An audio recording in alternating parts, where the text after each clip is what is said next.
Happy Wednesday, everybody. I hope you worked really hard and did your best on the worksheet. It's the first time we've kind of done it that way. This work should look really familiar to you because it is very similar to what we did at the beginning of the year, all the way back in September. Yesterday we talked about our word of the day, place value, and that should have helped you out with this a little bit.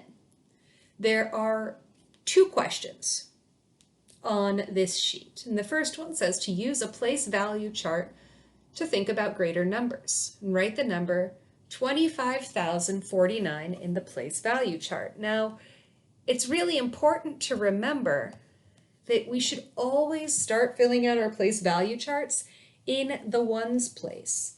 So when I look at the number 25,049, I see that the digit 9 is in the ones place. And if I look again, I see that the digit 4 is in the tens place. The digit 0 is in the hundreds place. The digit 5 is in the thousands place. And then I have my little comma because those three made this a period. So I need to have that comma. So 5 in the thousands place. And finally, the digit 2 is in the 10,000s place, 25,049. The reason this is really important is the second part of the question. It asks you to write the value of each digit. Now, that might sound a little confusing, but what they want you to do is to do something kind of like this. The digit 2 in the number 25,049 is worth 20,000. It has a value of 20,000, this 2.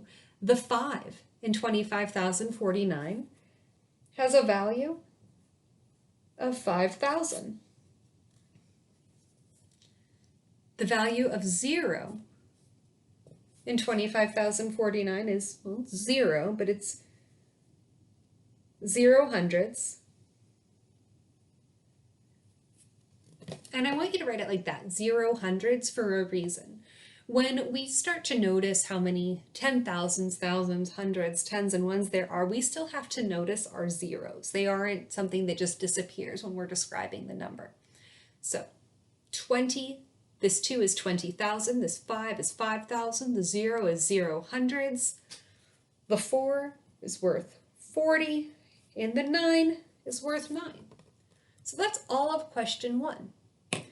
And it really focuses on the position of the number, of the digit in the number.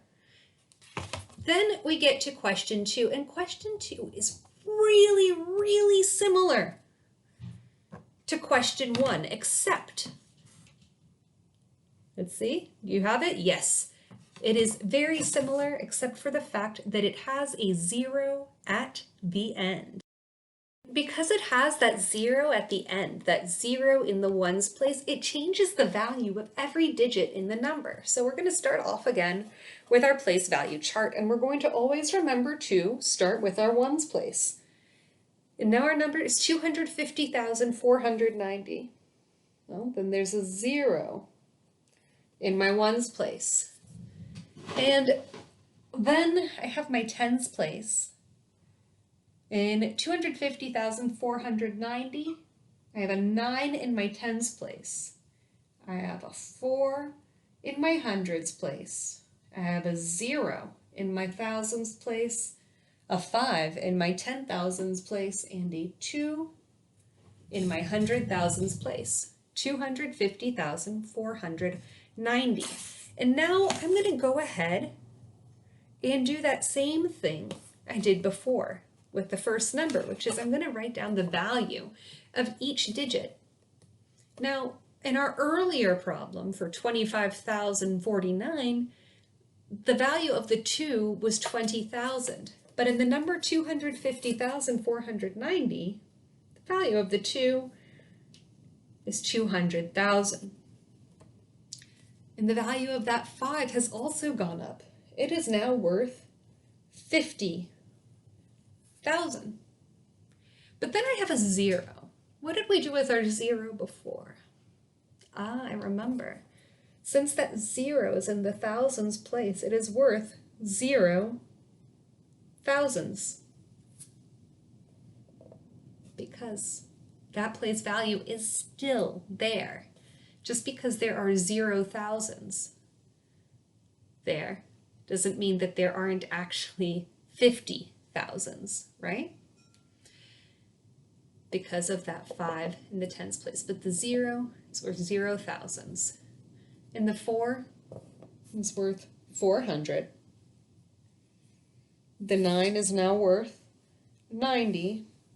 And we have 0 ones. And that was your assignment. And if you didn't get all of the exact same answers as me, that's okay. I don't want you to erase or anything like that. I want you to just write a line through and then correct yourself. Make sure to take a picture of your work and email it in to me. And we will check in again tomorrow. Thank you very much.